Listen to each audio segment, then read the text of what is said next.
நான் எடுக்க போகிற தலைப்புனா தேற்றரவாளன். தேற்றரவாளன் அப்படின்னா பரிசுத்த ஆவியானவர். இயேசு கிறிஸ்து இந்த உலகத்தில் இருக்கும்போது தேற்றரவாளன் இந்த உலகத்தில் இல்லை. ஏன்னா அவர் தான் பிதா, குமாரன், பரிசுத்த ஆவியானவர் 3 பேர் அவரே இந்த உலகத்தில் இருந்தார். அவர் அவருடைய சீஷர்களுக்கு பரலோக ராஜ்யத்தை குறித்து எல்லாத்தையுமே அவங்களுக்கு சொன்னார். அப்புறம் இயேசு கிறிஸ்து இந்த உலகத்தை விட்டு பரலோகத்தை எடுத்துக்கொள்ள போகும்போது அவர் தன்னுடைய சீஷர்களுக்கு சொல்லிட்டு போன வார்த்தை என்னென்னா, நான் போய் உங்களுக்காக ஒரு தேற்றரவாளன் உங்களுக்காக அனுப்புவேன் அப்படின்னு சொல்லிட்டு போனார். ஏன்னா சீஷர்களை பற்றி ஆண்டவருக்கு நல்லா தெரியும். அவர் கூட சாப்பிட்டவங்க, சீஷர்கள் எல்லாருமே அவர் கூட சாப்பிட்டவங்க, அவர் கூட நடந்தவங்க, அவர் கூட தூங்கினவங்க, அவர் செய்த அற்புதங்கள் அடையாளங்கள்லாம் கண்ணார கண்டவங்க. அவரை குறித்து இயேசுவை பற்றி சீஷர்களுக்கு தெரியும், சீஷர்களை பற்றி இயேசு கிறிஸ்துக்கும் தெரியும். அவங்க இயேசு கிறிஸ்து இருக்கும்போதே அவங்க சந்தேகப்பட்டாங்க, பயந்தாங்க, சிதறி ஓடினாங்க. அப்புறம் நிறைய காரியத்தில் அவங்க பலவீனமாக இருந்தாங்க. அதனால் இயேசு சொன்னார், நான் போய் உங்களுக்காக ஒரு தேற்றரவாளனை நான் அனுப்புவேன், நீங்கள் பிதாவுடைய வாக்குத்தத்தத்தை நிறைவேறதுக்காக நீங்கள் காத்துருங்க அப்படின்னு சொல்லிட்டு போனார். அப்போ ஆண்டவர் இந்த கடைசி நாட்களில் நமக்கு கொடுத்துருக்கிற ஒரே ஒரு நம்பிக்கை என்னென்னா பரிசுத்த ஆவியானவர் மட்டும்தான். ஏன்னா அப்போஸ்தலர் 1:8 ஆண்டவர் வாக்கு கொடுத்துருக்கிறாரு, பரிசுத்த ஆவி உங்களிடத்தில் வரும்பொழுது நீங்கள் பலனடைந்து யூதேயாவிலும் சமாரியாவிலும் சகல தேசத்திலும் பூமியின் கடைசி பரியந்தம் எனக்கு நீங்கள் சாட்சியாக இருப்பீங்கன்னு சொல்லியிருக்கிறாரு. நம்மளாம் முயற்சி பண்ணால் கண்டிப்பாக சாட்சியாக வாழவே முடியாது. குடும்பத்தில், சபையில், சமுதாயத்தில் நம்ம சாட்சியாக இருக்கணும், அக்கம் பக்கத்தில் சாட்சியாக இருக்கணும், ஊழியக்காரங்களுக்கு முன்னாடியெல்லாம் நம்ம சாட்சியாக இருக்கணும், நம்ம ஃப்ரெண்ட்ஸுக்கு முன்னாடியெல்லாம் சாட்சியாக இருக்கணும், நம்ம கணவனுக்கு முன்னாடி, மனைவிக்கு முன்னாடி சாட்சியாக இருக்கணும். அப்படின்னு நம்ம மாம்சத்தில் முயற்சி எடுத்தோன்னா அது எல்லாமே தோல்வியில் தான் முடியும். ஒருத்தரால் மட்டும்தான் முடியும். பரிசுத்த ஆவியானவர் நம்மக்கிட்ட வரும்போது, அவர் நம்மளை நிரப்பும்போது மட்டும்தான் நம்ம சாட்சியாக இருக்க முடியும். அவரே சொல்லியிருக்கிறார், பரிசுத்த ஆவி உங்கள்கிட்ட வந்தால் தான் நீங்கள் பூமியின் கடைசி பரிந்து எனக்கு சாட்சியாக இருப்பீங்க, நீங்கள் பலன் அடைவீங்க அப்படின்னு சொல்லியிருக்கிறாரு.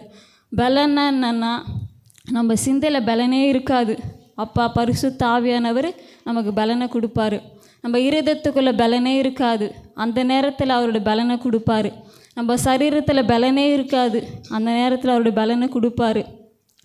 எப்போல்லாம் நம்மளால் ஒன்றுமே பண்ண முடியாது அப்படின்னு நம்ம இருக்கும்போது அவர் நமக்கு அவருடைய பலனை கொடுப்பாரு. நம்மளை குறித்து நம்மளே சாட்சி கொடுக்க வேண்டிய அவசியமே இல்லை. அது நம்மளை குறித்து நம்ம கொடுக்குற சாட்சி எப்போவுமே அது உண்மையாக இருக்காதுன்னு இயேசுவே சொல்லிக்கிறாரு. உன்னை குறித்து நீ சாட்சி கொடுத்தா அந்த சாட்சி மெய்யாக இருக்காது. பரிசுத்த ஆவியான நம்மளை குறித்து கொடுக்குற சாட்சி தான் அது உண்மையான சாட்சி, அதுதான் நிரந்தரமான சாட்சி. இந்த கடைசி காலத்தில் நம்மளுக்கு தேவைப்படுது என்னென்னா பரிசுத்த ஆவியானவர் மட்டும்தான். இந்த வார்த்தை மட்டும்தான் என்னை அதிகமாக என் கூட பேசிகிட்டே இருக்கும். நான் இப்போல்லாம் எனக்காக எதுவுமே நான் கேட்குறதில்ல, எனக்கு அது தாங்க இது தாங்க அது வேணும் இது வேணும், நான் எதுவுமே நான் கேட்குறதில்ல. என் இருதயத்துக்குள்ளே இருக்கிற ஒரே ஒரு நம்பிக்கை பரிசுத்த ஆவியானவர் மட்டும்தான். இவர் பரிசுத்த ஆவியானவர் மட்டும்தான் நான் தினமும் கேட்குறேன். நான் எப்போல்லாம் சோர்ந்து போகிறேனோ அப்போல்லாம் என்னை நிரப்புங்க நான் கேட்டதே இல்லை. நான் சபையில் ஏசப்பா என்னை நிரப்புங்க என்னை நிரப்புங்க என்னை நிரப்புங்க நான் ஒரு நாளும் கேட்டதே இல்லை. நான் எப்போல்லாம் சோர்ந்து போகிறேனோ, எப்போல்லாம் நான் தனித்து இருக்கிற மாதிரி எனக்கு தோணுதோ அப்போல்லாம் ஒரு அளவில்லாமல் என்னை நிரப்பியிருக்கிறாரு. அது எனக்கே ஆச்சரியமாக இருக்கும், ஏன் ஏசப்பா நான் கேட்கவே இல்லையா என்னை நிரப்புறீங்க அப்படின்னு. ஆனால் நான் ஜெபமே பண்ணது கிடையாது. ஆனால் ஒரு 2-3 டைம் தான் நான் ஜெபம் பண்ணியிருக்கிறேன் வீட்டில் இருக்கும்போது. நான் ரொம்ப சோர்ந்து போயிருக்கும்போது நான் பைபிளில் என்னால் படிக்கவே முடியாது. அந்த வசனம் கூட என் காதில் நான் படிப்பேன், ஆனால் அது சுத்தமாக எனக்குள்ளே ஏறவே ஏறாது. அப்போ ஒரே ஒரு நாள் மட்டும் நான் பைபிளை திறந்து வடித்து பார்க்கும்போது இந்த வசனம் தான் என் கூட பேசிச்சு. அந்த வசனத்தை வச்சு நான் ஜெபம் பண்ணேன், ஏசப்பா நான் சாட்சி இல்லாமல் இருக்கிறேன், நான் பலன் இல்லாமல் இருக்கிறேன், நீங்கள் பரிசுத்த ஆவியானவர் என் மேலே ஊற்றுனீங்கன்னா நான் சாட்சியாக இருப்பேன், நான் பலனாக இருப்பேன், எனக்கு உதவி செய்யுங்க, உங்கள் ஆவியை மேலே ஊற்றுங்க அப்படி மட்டும் தான் நான் ஜெபம் பண்ணேன். ஆனால் எப்போல்லாம் நான் ஆண்டவர் சமூகத்துக்கு நான் துதிக்கிறனோ ஜெபிக்கிறனோ அப்போல்லாம் அவர் ஆவியை மேலே அளவில்லாமல் அவர் ஊற்றுறாரு. இப்போ நம்ம எல்லாருக்குமே தேவைப்படுறது என்னென்னா பரிசுத்த ஆவியானவர் மட்டும்தான். அவர் இருந்தால் மட்டும்தான் நம்மளால் சாட்சியாக வாழ முடியும், அவர் இருந்தால் மட்டும்தான் நம்மளால் பலனாக வாழ முடியும். பரிசுத்த ஆவியானவரை பெற்றுக்கொண்டால் நம்ம வந்து பரிசுத்தமாகவே வாழ முடியுமா? அப்படிலாம் கிடையாது. எல்லா சோதனையுமே வரும். பரிசுத்த ஆவியை பெற்றுக்கொண்டா பாவ சோதனை அதிகமாக வரும். ஃபஸ்ட்டு இருந்ததை விட அதிகமாக வரும். பொறாமை அதிகமாக வரும். எல்லா சூழ்நிலையுமே அதிகமாக வரும். ஆனால் அதிலெல்லாம் விழுந்து போகாதபடிக்கு, அதெல்லாம் சிக்கி கொள்ளாதபடிக்கு பரிசுத்த ஆவி நமக்கு எப்பவுமே உதவி செய்வார். அவர் வாக்கு கொடுத்துருக்கிறார், கடைசி நாட்களில் நான் மாம்சமான யாவர் மேலும் என் ஆவியை ஊற்றுவேன். குமாரர்கள் மேலே ஊற்றுவேன், குமாரத்திகள் மேலே ஊற்றுவேன், வாலிபர்கள் மேலே ஊற்றுவேன், ஊழியக்காரர்கள் மேலே ஊற்றுவேன், ஊழியக்காரர்கள் மேலே ஊற்றுவேன் அவரே வாக்கு கொடுத்துருக்கிறார். அப்போ அவங்க தீர்க்க தரிசனம் சொல்லுவாங்க, சொப்பனம் சொல்லுவாங்க அப்படின்னு சொல்லிட்டு ஆண்டவரே சொல்லியிருக்கிறாரு. இப்போ நம்ம எல்லாருக்கும் தேவைப்படுது என்னென்னா பரிசுத்த ஆவியானவர் மட்டும்தான். பெந்தகோஸ்தே நாளில் மேல் வீட்டில் 120 பேர் ஒருமனப்பட்டு ஜபத்தில் வேண்டுதலில் தரித்திருந்தாங்க. எதுக்காக தரித்திருந்தாங்கன்னா பரிசுத்த ஆவியானவருக்காக காத்திருந்தாங்க. அப்போ வந்து இதுவும் ஒரு மேல் வீடு தான். எப்போல்லாம் நான் ஜெபம் பண்ணுறேன்னா நான் இதுக்காகவே நான் அதிகமாக ஜெபம் பண்ணுவேன் வீட்டில் கூட. இதுவும் ஒரு மேல் வீடு தான். அங்கே 120 பேர் கூடி பரிசுத்த ஆவியானவருக்காக காத்திருந்தாங்க, ஒருமனப்பட்டு காத்திருந்தாங்க. நமக்குள்ளெல்லாம் ஒருமனம் இல்லைன்னா கிடையவே கிடையாது. நம்ம ஒருமனம் இருக்கிறதுனால தான் இந்த இடத்துல எல்லாருமே கூடி வரோம். ஒருமனம் இருக்கிறதுனால தான் நம்ம எல்லாம் ஒரே பாடலை பாடுறோம். ஒருமனம் இருக்கிறதுனால தான் இங்கே உட்காந்து நம்ம சத்தியத்தை கேட்குறோம். நமக்குள்ளே ஒருமனம் இருக்குது, ஒருமனம் இல்லைன்னா சொல்ல முடியாது. அந்த பெந்தகோஸ்தே நாளில் மேல் வீட்டில் ஆண்டவர் பரிசுத்த ஆவியை ஊற்றினார்னா இந்த மேல் வீட்டிலையும் ஆண்டவர் பரிசுத்த ஆவியை நிச்சயமாக ஊற்றுவார். நம்ம கேட்கணும். நம்ம கேட்கும்போது அவர் நிச்சயமாக ஊற்றுவார். நம்ம ரொம்பலாம் போராட வேண்டிய அவசியமே இல்லை. எனக்கு ஊற்றுங்க, எனக்கு உபவாசம் பண்ணி நல்லா செபிச்சு அப்படிலாம் ஒன்றுமே இல்லை. ஆண்டவரே நீங்கள் சொல்லியிருக்கிறீங்களே கடைசி நாட்களில் நம்ம மாம்சமான யாவர் மேலும் என் ஆவியை ஊற்றுவேன்னு சொல்லியிருக்கிறீங்களே, இதுதான் கடைசி காலம். ஏன்னா கடைசி காலத்தில் பஞ்சங்கள் வரும், கொள்ளை நோய்கள் வரும், பூமி அதிர்ச்சி வரும், நிலநடுக்கம் வரும், ஜனத்துக்கு விரோதமாக ஜனம் எழும்போம், ராஜ்யத்துக்கு விரோதமாக ராஜ்யம் எழும்போம். இப்படி எல்லாமே ஆண்டு சொல்லிட்டாரு. அது எல்லாமே இப்போ உலகத்தில் நடக்குது. அதனால் இதுதான் நமக்கு கடைசி காலம். அப்போ வந்து கடைசி நாட்களில் நாங்கள் இருக்கிற ஆண்டவரே, நான் இப்படி தான் கேட்பேன். நான் கடைசி நாட்களில் நான் இருக்கிறேன்ப்பா, நான் மாம்சமாக இருக்கிறேன், நீங்கள் யாவர் மேலே ஊற்றுன்னு சொன்னீங்கள, இந்த மாம்சமான என் மேலே நீங்கள் ஊற்றுங்க, அப்படி இன்னும் அதிகமாக என் மேலே உங்கள் ஆவியை ஊற்றுங்க. அப்படி தான் ஆண்டவர்கிட்ட தினமும் நான் கேட்குறேன். என் ஜெபத்தில் நான் கேட்குற ஒரே ஒரு விஷயம் இது மட்டும்தான். பரிசுத்த ஆவியானவர் நமக்குள்ளே வரும்போது நம்ம வந்து தைரியமாக வசனத்தை சொல்ல முடியும். நம்ம வந்து தைரியமாக எல்லா விஷயத்துலேயும் நம்ம தைரியமாக பரிசுத்த ஆவியானவர் நம்மளை மேற்கொள்ள வைப்பார். அவர் தான் எல்லா விஷயத்தையும் நமக்கு உதவி செய்வார்.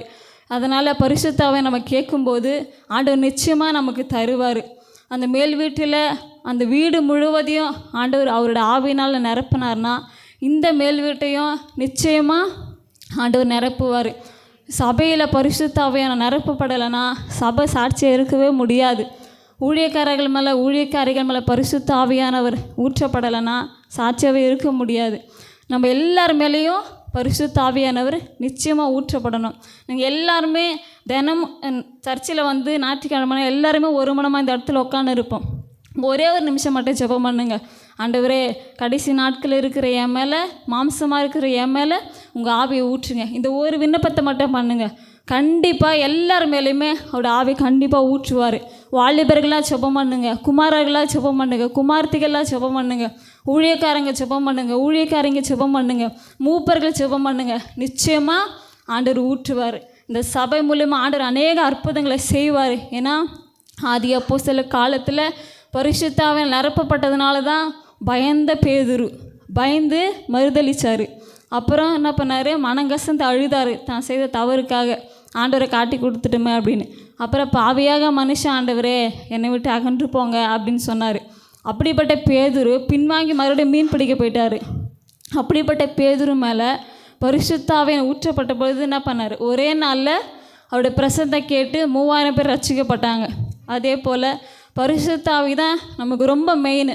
பரிசுத்த ஆவி இருந்தால் மட்டும்தான் நம்மளால் இந்த உலகத்தில் ஆண்டவருக்காக நிற்க முடியும், ஆண்டவருக்காக எதையுமே செய்ய முடியும். பரிசுத்த ஆவி இல்லாமல் நம்மளால் ஒன்றுமே செய்ய முடியாது. வாலிப பிள்ளைங்க சாட்சியாக வாழணும்னா பரிசுத்த ஆவியால் நிரப்பப்படணும். மூப்பர்கள் சாட்சியாக வாழணும்னா பரிசுத்த ஆவி நிரப்பப்படணும்.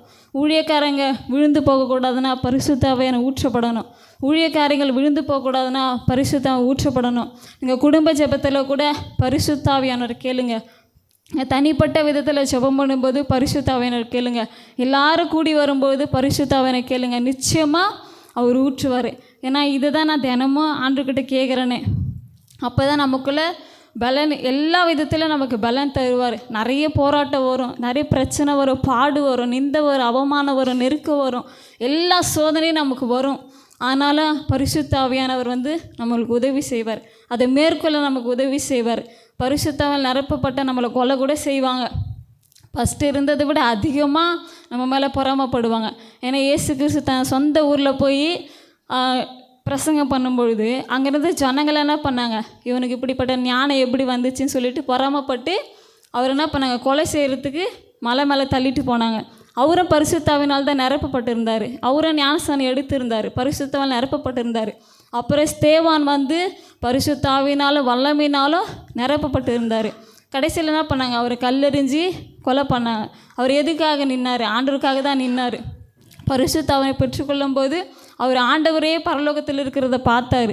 இன்னொரு பரிசுத்தாவினை அவர் பெற்றுக்கொள்ளும் பொழுது நம்ம பரிசுத்தாவினால நிறைஞ்சு ஜெபிக்கும்போது நிறைய விஷயங்கள் ஆண்டவர் நமக்காக செய்வார். நிறைய காரியங்களை நமக்கு சொல்லிவிடுவார். நாளைக்கு என்ன நடக்க போகுது, இப்போ ஒரு சில விஷயங்கள் நம்ம லைஃப்பில் நடக்க போகுது அப்படின்னா முன்னாடியே பரிசுத்தனார் உணர்த்துவார், இது நடக்க போகுது, இதை நீ இங்கே போகாத, இதை பண்ணாத, இதை பேசாத, இவங்க இப்படி ஒரு காரியத்தில் இருக்கிறாங்க, அங்கே போகாத அப்படின்னு சொல்லிட்டு ஆண்டவர் என்ன பண்ணார், ஒவ்வொரு காரியத்திலும் நிச்சயமாக அவர் நடத்துவார். நமக்குள்ளே சத்தியத்துக்குள்ளே அவர் நிச்சயமாக நம்மளை நடத்துவார். ஏன்னா அவர் தான் நம்மளை நடத்த முடியும். பரிசுத்தன் அவர் இருந்தால் எல்லாமே நம்மளால் பண்ண முடியும். உண்மையை சொன்னால் என் சரீரத்தில் நிறைய பலவீனம், ஆனால் என்னால் எதுவுமே செய்ய முடியாது. ஆனால் எல்லாத்தையும் ஆண்டவர் செய்கிறதுக்கு எனக்கு கர்த்தர் பலன் கொடுக்குறாரு. நான் சிந்த பிரகாரமாக ரொம்ப பலவீனமானவ, மனதளவில் நான் ரொம்ப பலவீனமானவ, சரீர பிரகாரமாக நான் ரொம்ப பலவீனமானவ. ஆனால் ஆண்டவரோட பலன் தான், பரிசுத்தோட பலன் தான் என் சரீரத்துக்கு எனக்கு பலன் கொடுக்குது, என் இருதயத்துக்குள்ளே பலன் கொடுக்குது, என் சிந்தைக்குள்ளே பலன் கொடுக்குது. நிறைய காரியங்களை நான் மேற்கொள்ள எனக்கு உதவி செய்யுது. இது வரைக்கும் பரிசுத்த ஆவியானவர் தான் என்னை நடத்தினார். இந்த வார்த்தை தான் என் இருதயத்துக்குள்ளே ஆழமாக பதிஞ்சிருக்குது. அதனால் இந்த மேல் வீட்டில் நிச்சயமாக அவரோட ஆவி நிரப்பப்படும். அப்போ தான் என்ன பண்ணோம், நமக்குள்ளே ஆண்டவர் நம்மளை கூட நிறைய காரியங்களை செய்வார். நம்மளாம் பாவம் செய்கிறோம், நம்மளாம் நிறைய அக்கிரமம் செய்கிறோம், அநியாயம் செய்கிறோம், நான்லாம் இப்படி இருக்கிறேன், நல்லா ரொம்ப மோசமானவ, அதனால் என் மேலே பரிசுத்த மேலே வரமாட்டார் அப்படிலாம் ஒன்றுமே கிடையாது. ஏன்னா ஆண்டவரே சொல்லியிருக்கிறாரு, மாம்சமான யாவர் மேலும் என் ஆவியை ஊற்றுவேன்னு சொல்லியிருக்கிறார். நம்ம எல்லாமே மாம்சம்தான். நம்ம பலவீனமானங்கன்னு அவருக்கு தெரியும், நம்ம விழுந்து போகணும்னு அவருக்கு தெரியும், நம்ம சிந்தை என்னன்னு அவருக்கு தெரியும், நம்ம எப்படின்னு அவருக்கு எல்லாமே நல்லாவே தெரியும். ஏன்னா ஆண்டவரை பார்த்து பேதுரு சொன்னார், என்னை நேசிக்கிறியா பேதுருன்னு ஆண்டவர் 3 முறை பேதுருவை பார்த்து கேட்பார். அப்போ பேதுரு சொல்லுவார், நான் எப்படின்னு உங்களுக்கு நல்லா தெரியும் ஆண்டவரே அப்படின்னு சொல்கிறாரு. அப்போ பேதுருவை பற்றி ஆண்டவருக்கு நல்லா தெரியும்னா நம்மளை பற்றி எல்லாரை பற்றி அவருக்கு நல்லா தெரியும். ஆனால் அவர் சொல்லியிருக்கிறாரு, பொல்லாதவர்களாகிய நீங்கள் உங்கள் பிள்ளைகளுக்கு நல்ல ஈவுகளை கொடுக்க அறிந்திருக்கும் பொழுது பரலோகத்தில் இருக்கிற என்கிட்ட நீங்கள் பரிசுத்த ஆவியை கேட்கும்போது நான் உங்களுக்கு தருவேன் அப்படின்னு சொல்லியிருக்கிறார். பொல்லாதவங்கன்னு அவரே நம்மளை சொல்லிட்டாரு. பொல்லாதவங்கன்னு அவருக்கே தெரியும். பொல்லாதவங்களா இருக்கிறதுனால தான் நமக்கு பரிசுத்த ஆவியை கொடுப்பேன்னு சொல்லலை. நீ மாம்சமாக இருந்தாலே உன் மேலே ஆவியை நான் ஊற்றுவேன் அப்படின்னு சொல்லிட்டாரு. நம்ம எல்லாருமே நம்ம கேட்கும்போது நிச்சயமாக பரிசுத்த ஆவியானவரை ஊற்றுவார், நிச்சயமாக ஊற்றுவார். நம்ம சபை மூலமாக ஆண்டவர் அநேக அற்புதங்களை அடையாளங்களை கண்டிப்பாக செய்வார்.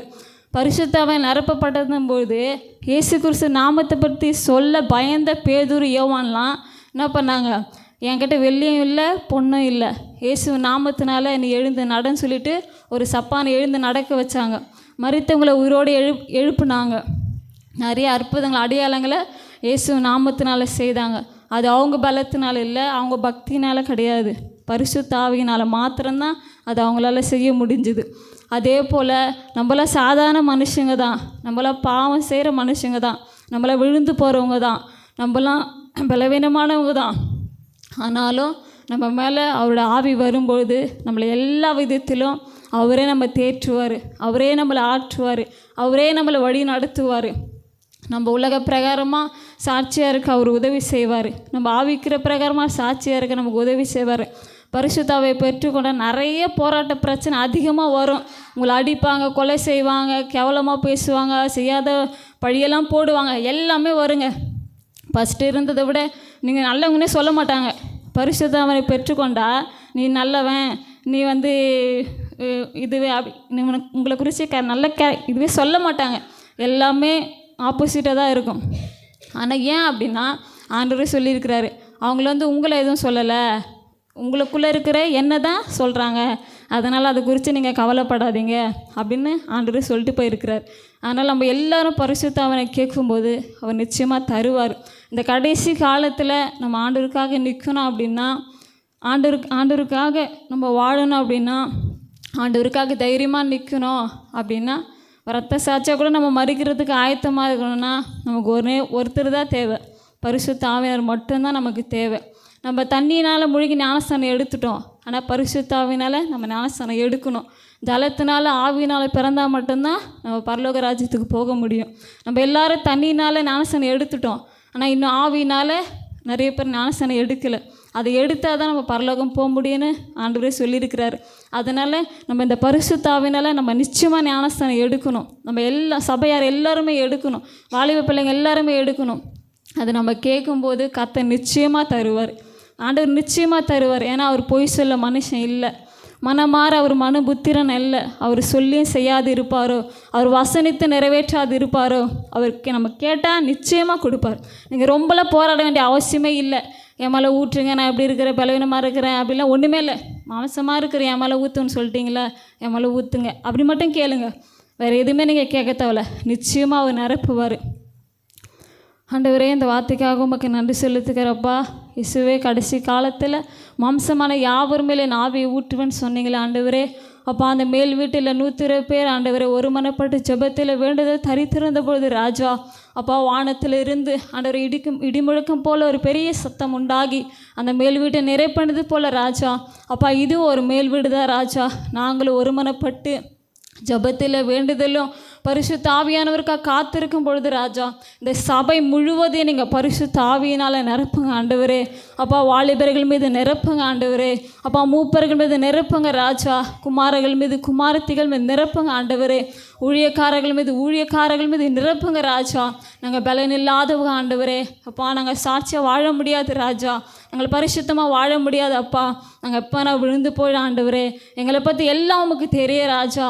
ஆனால் எங்களுக்கு ஒரு வாக்கு கொடுத்துருக்கிறீங்க, பரிசுத்த ஆவி நான் உங்களிடத்தில் அனுப்பும் பொழுது பூமியின் கடைசி பிறந்த எனக்கு சாட்சியாக இருப்பேன் நீங்கள் சொல்லியிருக்கிறீங்களப்பா. அந்த வார்த்தையை நாங்கள் முழுசாக நம்புகிற ஆண்டவரே. ஏசப்பா, அந்த வார்த்தையின்படியே எங்களை நிறைவேற்றுங்க, எல்லாவற்றையும் நீங்களே செய்து முடிங்க ராஜா. நீங்கள் ஆண்டவரே பரிசுத்த ஆவினால் அதிகமாக அப்பா எங்களையும் சபை எல்லாரையும் நீங்கள் நிரப்புங்க ராஜா. அப்பா இந்த ஜெபத்தை பிதா குமாரன் பரிசுத்த ஆவினால் நாளை ஆண்டவரே தாழ்மையாக கேட்டுக்கொள்கிறேன். இயேசு நாமத்தில் ஜெபிக்கிறேங்க ஜீவன் நல்ல பிதாவே.